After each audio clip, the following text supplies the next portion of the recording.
Mes frères et sœurs bien-aimés, au cœur de l'été, je vous rejoins avec beaucoup de joie dans le cœur. Aujourd'hui, nous avons droit à une page d'évangile extrêmement éclairante pour notre propre vie et nous remercions l'Esprit Saint, l'Esprit de Dieu, de nous conduire dans la lumière du Père avec tant de délicatesse en nous offrant chaque jour un petit éclat d'évangile capable de changer notre propre existence. Ne nous cachons pas la vérité. La transformation de notre être n'est pas chose facile. Nous avons pris des habitudes et souvent des mauvaises. Notre caractère ne cesse de dicter la marche à nos réactions. Nos idées, nos points de vue, nos partis pris sont souvent indéracinables. Et que dire de nos préjugés qui viennent massacrer nos semblables à coups de jugement. Heureusement que le Christ est là et que son évangile vient au goutte à goutte, à dose homéopathique, nous obliger à une remise en cause radicale en vue de la bonification de notre être. Mais encore faut-il vouloir cette remise en cause. Aussi, je nous pose une première question. Sommes-nous conscients que nous devons travailler sur nous-mêmes et chercher à devenir beaux à nos propres yeux et aux yeux de Dieu avant de quitter ce monde? Alors, j'espère que nous répondons tous, mais bien évidemment. Aussi, je vous le dis sans détour, vivre ne suffit pas. L'enchaînement des jours exige que nous réfléchissions sur leur cours.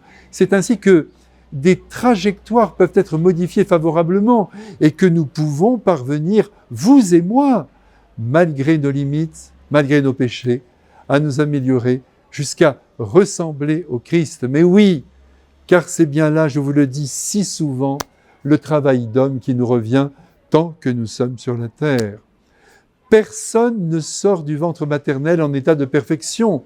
Il est à rejoindre à travers nos efforts et la mise à mort de notre égoïsme. C'est ce que le scribe qui interroge aujourd'hui le Christ dans l'Évangile a parfaitement compris en lui demandant quel est le bon chemin à emprunter pour rentrer dans la vie éternelle. La réponse ne se fera pas attendre. Pourquoi m'interroges-tu sur ce qui est bon? Et Jésus ajoute, seul Dieu est bon. Voilà une première réponse qui en dit long sur l'être de Dieu. Dieu est la bonté. Et sur l'homme qui n'est pas bon, si l'on suit la logique du Christ, mais qui doit le devenir par un travail sur lui-même. J'y reviens. Jésus ajoute tout de même que la vraie bonté qui ouvre les portes du paradis repose sur la mise en œuvre des commandements de Dieu, qui sont, comme nous le savons bien, au nombre de 10, dont 6 d'entre eux sont rappelés aujourd'hui par le Christ.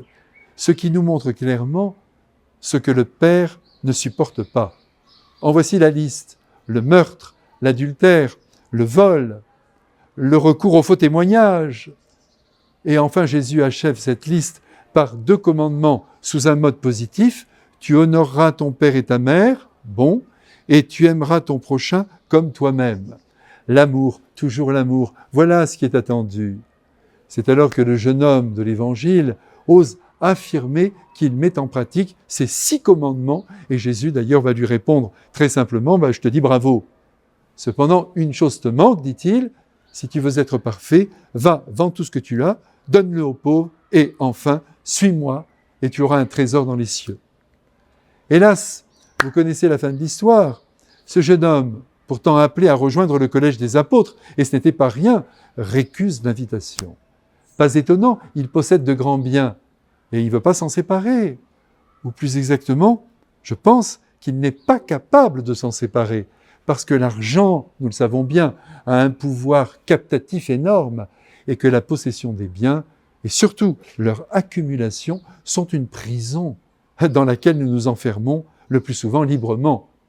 Eh bien, ce scribe, il est vous, comme il est moi.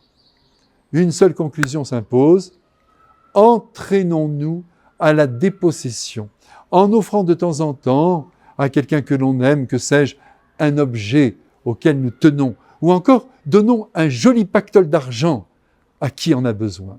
Sans ce type d'exercice, nous ne parviendrons pas à suivre le Christ et nous risquons alors de perdre gros.